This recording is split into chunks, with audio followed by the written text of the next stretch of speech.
Well, good morning, YATZ, and welcome to our second YATZ Keep 'em Talking chat for term 4. I have with me Kristine Marshall, who is the zoo's Senior Project Manager. That's the official title. But I think if you know what an architect does, that might give you a baseline level understanding of what Kristine does for us here at Taronga. But I will get started by saying that we are out in grounds. Guests could be walking around. We're being joined right now by George the Peacock. He might, get up and flash us a beautiful scene. Come around this side and do it on this end of the table, please. Good boy. Oh, Kerry, here it comes. An animal whisperer. But we are on beautiful Camaragal land. We always pay respect to Aboriginal elders past, present and future, and to our Wiradjuri sisters out there in Dubbo too. We have some YATZ members from Dubbo who join us as well, and actually all over Australia, wherever you end up watching this, because we have some interstate YATZ that only ever get in on our digital stuff. So, Right. Queenslanders actually. Kristine's home territory. So I'll start with a question that none of the YATZ had posed Kristine. Oh, No, she feels like I'm putting her on the spot.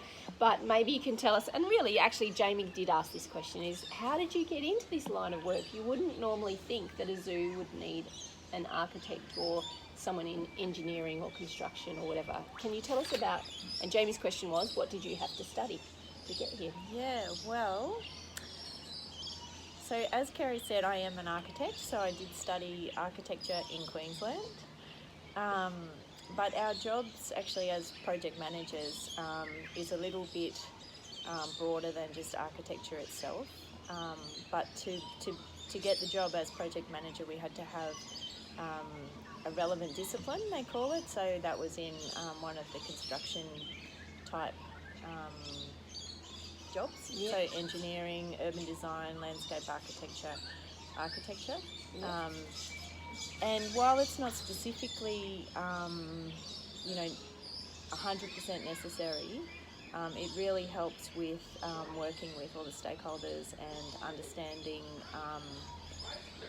how all the bits go together into a project. So as a project manager, we do some of the design work, but not all of the detailed kind of, I'm sure a lot of the YATZ guys will study kind of drawing CAD classes. Design. I'm so old, I don't know what they're called. Probably tech design and stuff like that. That sort of. Yeah, so we don't do that, but Yeah. we sort of influence the projects, direct the projects to what they need to be. Okay. So an example of one of your projects is the Taronga Institute of Science and Learning. Was that your first big one here? Yeah. So it was a bit of a shock, I must say, when I came in the door. Because that was a pretty big project. Yeah. Yeah, like fully so there'd be some YATZ in our group here, Kristine, who remember the old Ed Centre, probably the very oldest of our YATZ. Yep. But then most of them would know the Hive, which is where we all meet, and then there'd be some YATZ who haven't had a chance to even come into that space yet. Yeah. So okay. there's a wide variety of experiences for the YATZ, but that's our learning centre, and our sciences are based there too, and there's a lot of office into that space as well. Yeah, it was actually about bringing all of the Taronga, or not all of Taronga, well, many people in Taronga together, so that it actually changed the culture of those teams that work within the institute. It gives us a lot more collaboration and stuff like that, chances to bump into people. Exactly. I probably wouldn't have never met someone like Kristine, because in the past we would have had our own separate places. Yeah. Never the twain shall meet. Yeah. And like we did meet during the institute, and I know Lucinda, had her team meet with me to tell you guys what you were getting. Yeah. But since that relationship would have continued. Yeah, that's it. The project would be over, and we'd be using the spaces and not necessarily have to run into each other. Yeah. So it really has worked on that collaboration level as well. Yeah. It's been great. Totally. Yeah. Cool. So can you just outline what the degrees were called and stuff like that you had to study at uni? So I think these days it's Masters of Architecture, but when I was studying, we did a Bachelor of Science in the Built Environment, and there's probably the same kind of things these days. Yeah. And then you do the first 3 years of the degree in that, and then you move into what would be the master's program. Okay. So it's, I think, a 5-year course. Yeah, right. Yeah. Cool. But yeah, likewise, I know that we get some students from the University of Sydney, I think, that come and do their work experience. That would be placements. interesting for them. Have a different kind of role. Yeah. Which kind of leads well into Matt's question. Matt asked, does working in a zoo mean different techniques are used than regular everyday urban architecture or whatever? Yeah, definitely. Yeah. I mean, you're designing something for a whole new species, not just humans. Yeah. And, yeah, it's really interesting because that fundamentally is it. That you know, everything that you were taught at uni is all about designing for humans. And whilst the zoo is for humans, we can walk away, whereas the animals have to live in it. Yeah. So it's really, you know, one of the biggest things in my job is communication. Is educating people that work with us, so consultants we call them, so whether they're engineers or architects. So these are people paid by the zoo, but they actually have their own businesses, guys. They're kind of like contractors who would come in and maybe tile your bathroom for your family or something like that. They're an independent business that you pay to come in. Yeah. And you liaise with those guys a lot. Yes. Yeah. And even using the tiler or the builder that works at the zoo, all of them have to be educated into working here at in our Taronga. spaces are unique, aren't Yeah. But like we had one example that we were designing aviaries, and you know, we said it needed to keep the animals in, and the designer just drew a box that had no windows, no air, nothing. And you're like, well, it also needs to be kept alive. yeah. Yeah, so you would be teaching your colleagues and these contractors a lot of stuff along the way, I'm imagining. Yeah. Yeah. And they do think you're a bit crazy when you say, well, you've got to think what it's like to be a koala, a meerkat, an elephant, whatever. Yeah. You know, you're sitting there, don't you think you'd want to look at something? Or have good airflow, or yeah, like they come from a climate that is a rainforest, so don't stick them in a desert, because then we have problems if we haven't thought about all of these different things that relate to the other species. Interesting. Yeah. So it must get doubly complicated when you. So Kristine's current project is called Upper Australia, guys, and obviously it's a big precinct that will have lots of different Australian species in it. So when you've not just got the koala, but you've got a kangaroo and an echidna and a few other things to consider, that just doubles on the education for your contractors. Yeah. Be cool. Must be different. It must be a good challenge for your contractors as well. Do you find they enjoy it, or they? Some of them do. But those that don't come back. Yeah, fair enough. It's too tricky. So I guess, you know, back to how did I get here, I guess I've always been an animal person. Yeah. So for me, I've always lived with animals, so for me it's not hard to work out that I need to think differently to get the most out of them or to make them happy, if we use a human word. But, or to look after their welfare is, you know, obviously a big consideration. We want to, their being happy and healthy is paramount. Yeah. So I know when I came to work here, I thought, well, it's, you know, it's just another world. So That's a good way to think about it. Yeah. And the more and more you think about it, the more and more it is. And that comes down to communicating to the architects about that. Yeah. It's a place that, like, we don't want it to be a fantasy completely. No. But it is. Yeah, I know what you mean. Yeah. But yet, in the same regard, an exhibit needs to be practical for keepers. Yeah. Contain an animal and keep it healthy and safe, and be something the public can look at. There's a lot of elements to consider. Yes. We might do a design workshop with Kristine once the YATZ are back, and we can all think about the elements, because I think that's an important, you know, consideration. All these three elements of designing an enclosure is harder than people sometimes realise. Yeah, and what's even harder is getting the information out of the people that you're working with.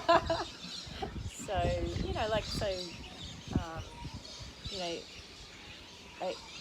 if somebody doesn't spend their day thinking about design, it's very hard to get them to say, okay, yes, all right, Kerry, think about design. Yeah, Tell me this now.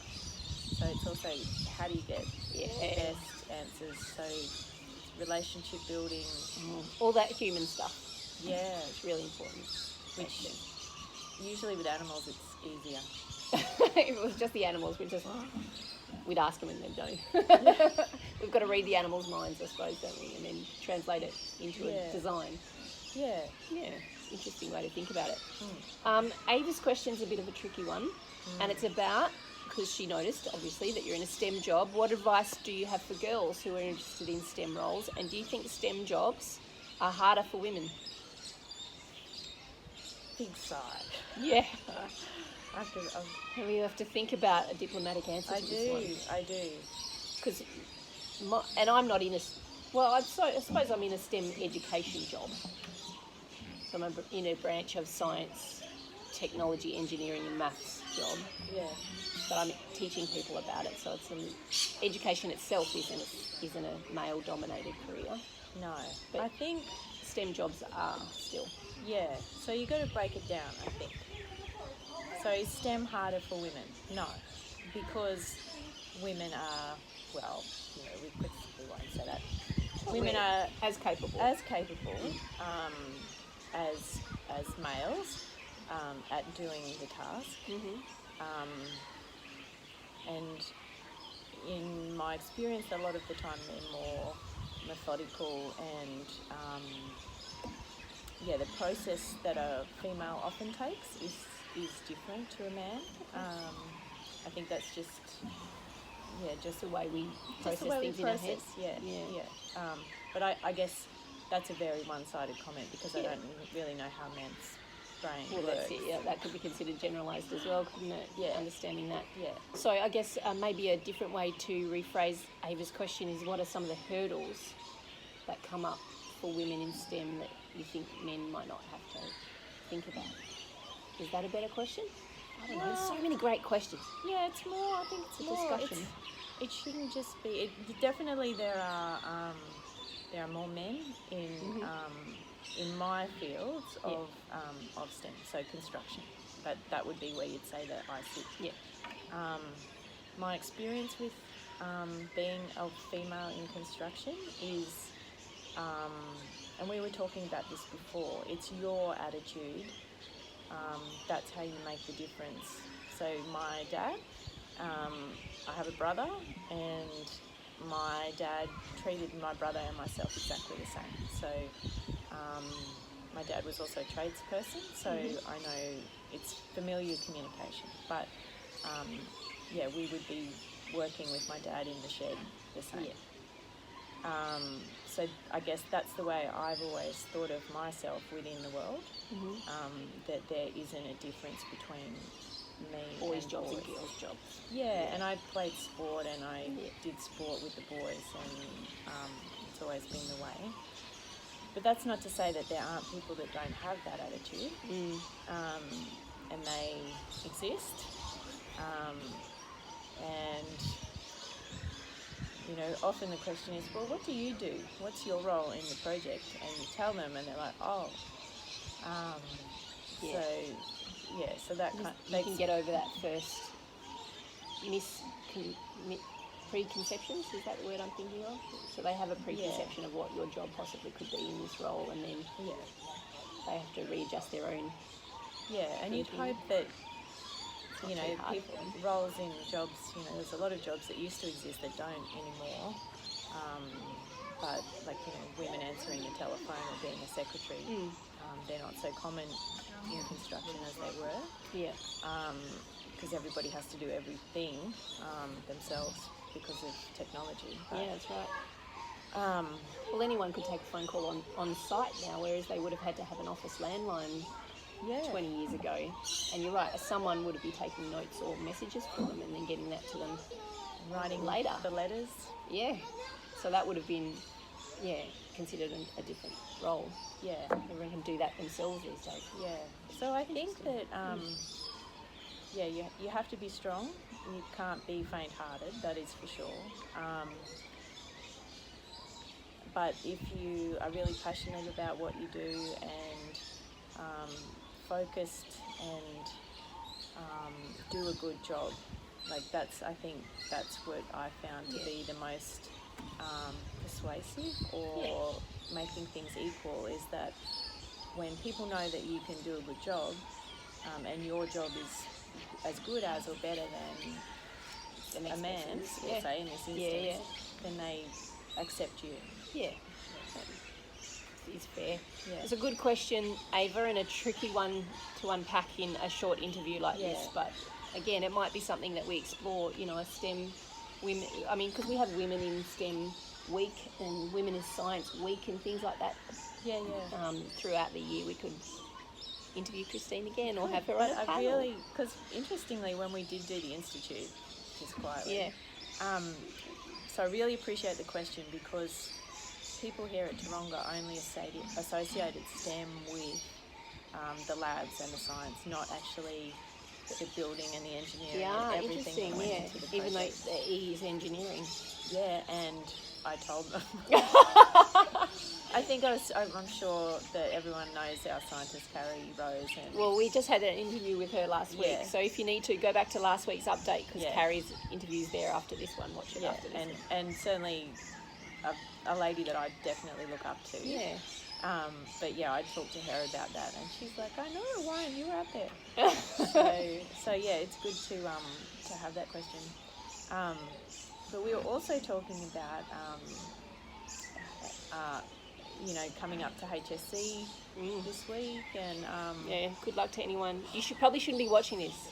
Study. No, you need some time out. Yeah, actually, this is one of those breaks. We're allowed to watch this in a break. But thankfully, because I'm from Queensland, which I still haven't stopped saying for the last 5 years, and I won't, because I am, we don't have HSC up there. So the pressures, when I studied, and I hope that things don't change up there, are not as great. I wasn't the best student, so I didn't do particularly well at high school, so I had to find ways into uni, and actually not many people know this. So big secrets coming out. Big secrets, but this is the sad thing. That 25 years ago they were encouraging women to go into engineering maths. I came in because I didn't do the right subjects. I didn't do in high school, you mean? Yeah, I didn't do the maths, and they're definitely called different names now. Course names, But one of the higher maths, I didn't do it. So I needed to do it again to be able to get into architecture. But they offered it to women as a bridging course to encourage women into engineering maths. Yeah. So it does dishearten me that we're still having these same conversations. Yeah, it feels like we should be there. Like looking back at when you would have had to do the bridging course, you think, well, this is a great step, and in 20 years, women won't have to worry about this bridging course. They'll just be, But we're still trying to encourage women into, So I think it's a tricky discussion and a bigger one than we can have today, maybe. It's so big, it's so great, but it's so great that we're discussing it. That's true. But now I've got my frivolous questions at the end. Because what's your favourite animal? Well, there's like the answer, and then there's the answer. So I don't know. You did ask me that before, and echidna did come to mind. Yeah. Well, they're amazing creatures. They're strong. Yeah. They're long-lived. Unique. Oh yeah. Creative. Yeah. Adventurous. Yeah. And they can climb. Nobody knows that they can really good climbers. Yeah. And they can dig. Yeah. So they've got a great bunch of abilities. Yeah. And they're survivors, they live everywhere in Australia. Yeah. Every environment doesn't bother them. So no. They're pretty cool. That's a good one. I'm up there with you, kidneys too. Yeah. And one job I've been asking a few people at the end of these interviews is, do you think you're in your dream job, or is a dream job over you? I think that, I think it's fluid. I definitely, my husband, he tells everybody that this is the dream job, and even though we relocated to Sydney for him, he tells everyone that we would have come here for me if I'd got that job. But I think that now that I have that job and I can see opportunities within this job, that I think that you can keep dreaming to make it like fulfill your dreams more. Yeah. I definitely agree with that idea. I still don't know if I'm in I think it's my dream job now, but I'll keep looking, because dream jobs can pop up where and I've had 6 dream jobs in my career. My life, I reckon. And I think you never know. Hey, we all know what's going on now. Got my mask. You never know what might happen, so it's good to always keep thinking about. Someone told me what's next. So don't stay static, and particularly if you're in the younger end of the life spectrum. She means you guys. As opposed to me. And me. I had like a 70-year-old man tell me I was young. Yeah, of course. Yeah. It's like, excellent. I love that. That you should think flexibly. Yeah. Because I certainly never thought I'd be doing this job when I was your age. Yeah, me either. I thought I was going to be a mechanic. I started an apprenticeship as a mechanic. The type of cars I was working on back then don't exist anymore. Well, that now we're sounding an old. Electrician. Oh yeah, okay, let's end it there. Thanks. Thanks, YATZ, for joining us. Next week we're going to interview actually someone you might, if you've been around in YATZ for a little while, someone you might know, our good friend Jackie King, who was briefly a YATZ co-coordinator with me 18 months ago now. Anyway, she's a keeper now, so she's down at Bird Show, and we're going to interview her, so that'll be lovely. So send in your questions. She hasn't chosen a particular animal to focus on. She's just talking Bird Show birds in general. So if you've got a question about how they train the birds, or what species they've got there at the moment, or how they hand raise them, what it's like to be a casual keeper, because she's only casual at the moment, but she's working on securing something a bit more full on. If you've got any of those questions, shoot them through to me in the usual channels, email, and I'll put up a social media prompt too later this week. Thanks, YATZ. Thanks, Kristine. That's all right, Kerry. We'll see you back soon. Yeah, that'd be fun. Bye.